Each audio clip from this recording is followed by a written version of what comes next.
किती भाऊ आहे तुम्ही? दोघे नोकरीवर आहे का? नाही, मी तर कास्तकार जाऊ. ते? तो नोकरीवर आहे, तो याच्यात आहे समाज कल्याण.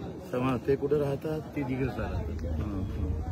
तर तुम्ही आता ही पराठी पेरली, मागच्या वर्षी पिकलं असं, या वर्षी तर काही तुम्हाला माहित आहे का काय भाव भेटन म्हणून पराठीला?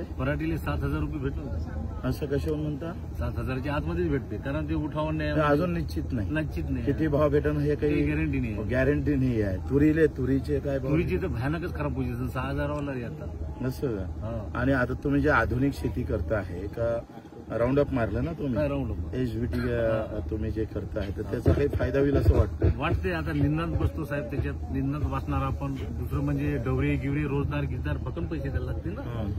350-400 रुपये रोज आहे माणसाले. निंदात खूप महत्वाचं म्हणजे निंदात. आणि मागच्या वर्षी काय नफा झाला? ते पैसे वाचले काय? निकामात एवढी खराब पोझिशन आहे सोयाबीन मध्ये. तर मी मागच्या वर्षी माझी भक्कम सोयाबीन होती, पण यावर्षी एक दाना बी नाही राहिला. नाही का? 36 रुपये भाव भेटला.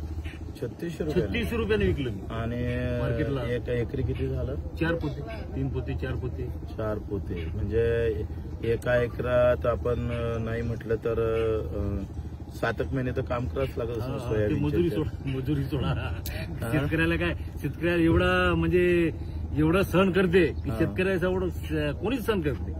व्यापाऱ्याला काय 10 रुपयानं नफ्याला. एवढं सगळं लूट होते. काल एका आमदारानं हे भाजी बेकार निघाली म्हणून मारलं गायकवाडनी. तर आता तुरीचे भाव 1,000 कमी झाले.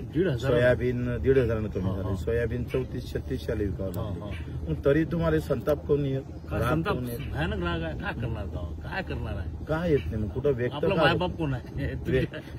तुम्ही आहे शेतकऱ्यासाठी झगडणारे, तुम्ही आहात. बाकी कोण आहे? सर्व सत्तेत बसलेले आहे. सर्व ते 237 आमदार आले, त्याचे काय करणार आहे? कोण विरोधातच कोण आहे?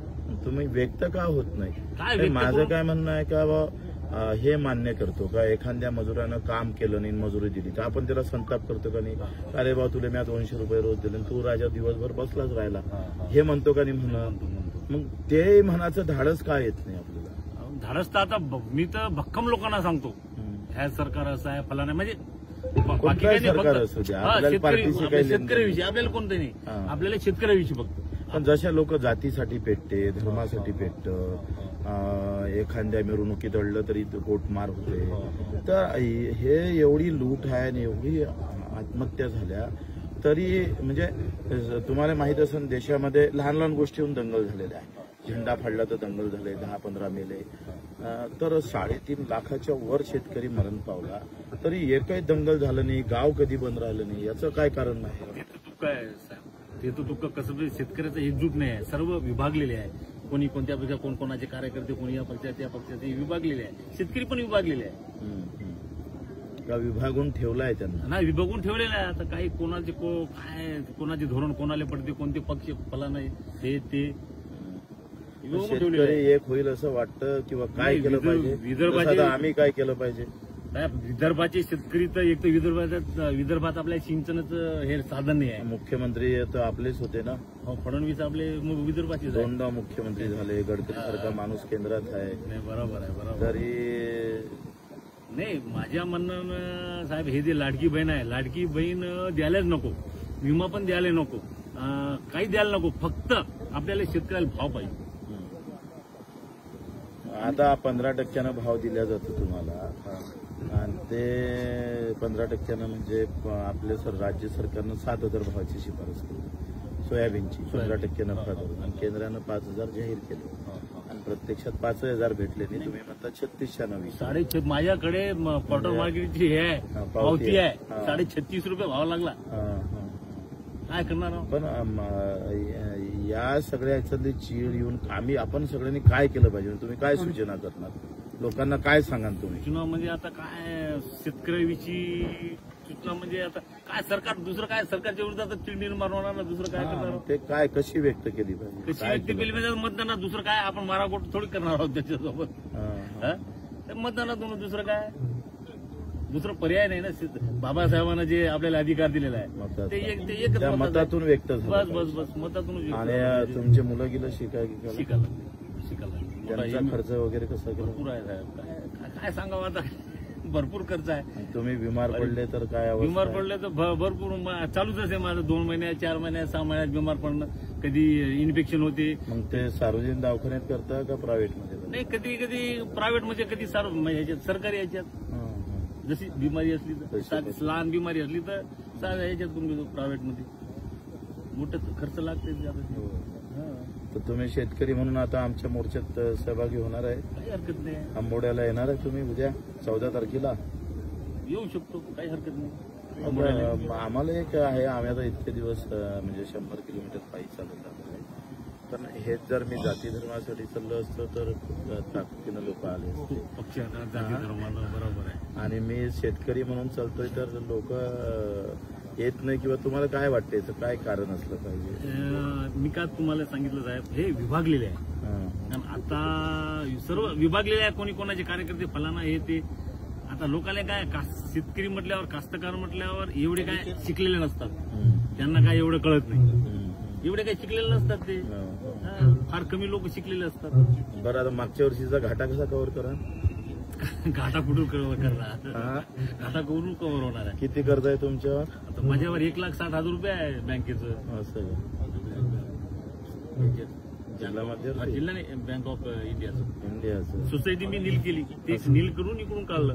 असं का? ते सोसायटी का बरं परवडत नव्हतं? सोसायटी काय ते परवडत नाही. ते काय वाढवू देत नाही काही नाही. इकडे नॅशनलाइज बँक थोडे व्यवस्थित देतात. थोडे भरपूर देत नाही पण थोडे व्यवस्थित देतात. आणि तुम्हाला व्याजाची भेटली माफी? ते 31 मार्चच्या आत भरल्यानंतर भेटली ते. एक वेळा कर्जही माफ झालं माझं. असं का? कर्जही माफ झालं. कर्ज माफ झालं पण पुन्हा कर्ज अंगावर झालं. पूर्ण झाला. व्यवस्था अशी आहे का कर्ज घेता आलं पाहिजे आणि ते फेडता आलं पाहिजे. दोनही ताकद घेतली. त्याच्यासाठी फक्त व्यवस्थित भाव पाहिजे. आम्ही असं म्हटलं का सरकारनं भाव दिला नाही तर पेरणी ते कापणीपर्यंत सगळे कामं जर रोजगार हमीशी जोडले, म्हणजे मजुरीचा खर्च जर रोजगार हमीशी जोडला तर मजुरीचा खर्च जरी वाचला तर 60% मजुरीचा खर्च वाचतं. आणि म्हणजे मग आम्ही नफ्यात जातो 60%. ऊन वारा पाऊस आला तर आमचं नुकसान 40% होते. तर हमी भाव सरकार दिन का नाही दिन माहीत नाही, पण उत्पादन खर्च कमी करण्याची ताकद आमच्या मागणीमध्ये आहे असं आम्ही समजतो.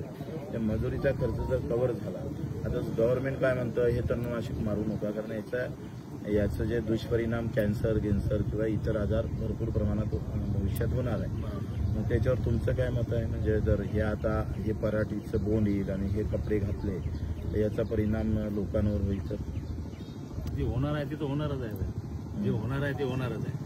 पण ते अमेरिकेवाले ठीक आहे कॅन्सर होणार. अमेरिका काय त्याच्या लोकांची हे नाही का? त्या कंपनीचा 300 कोटीचा दावा केला होता आणि तो सक्सेस झाला. हो ना. म्हणजे ग्राहकांनी अमेरिकेकडून जेव्हा एसटीबीटी बियाणे यायला लागलं तर ते तर मोठा देश आहे आणि चांगला पैसावाला आहे आणि प्रगतशील देश आहे आपल्यापेक्षा. त्यांना काळजी नाही. सरकार फक्त आपल्याला सांगतं का तुम्ही असं करू नका. पण ठीक आहे आम्ही असं करत नाही आम्ही तणनाशक मारत. तर मग तणनाशकाच्या मजुरीचे पैसे द्या ना. ते माझं म्हणणं आहे साहेब. तुम्हाला विषमुक्त जर शेती पाहिजे आहे तर आमच्या शेणखताला सबसिडी दिली पाहिजे. आमच्या निधाचा खर्च तुम्ही कव्हर केला पाहिजे. तुम्हाला जर कोणाचं आरोग्य चांगलं ठेवायचं असेल तर त्याची जबाबदारी आम्हीच का घ्यायची?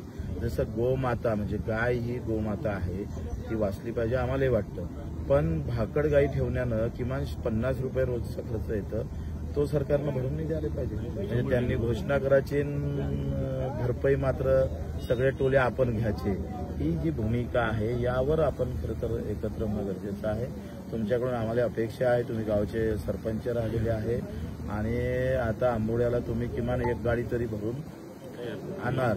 आणि निश्चितच कोणत्याही पक्षाचे राहा कोणत्याही पार्टीचे राहा आम्ही शेतकरी म्हणून जगता आलं पाहिजे. मी शेतकरी आहे असं जगणं ज्या दिवशी होईल तर आम्ही ही दिंडी शेतकरी जागरणासाठीच काढली. मला माहित आहे एकदा शेतकरी जर जागृत झाला तर बच्चूभाऊची गरज नाही, सरकार आपोआप जागृत होईल.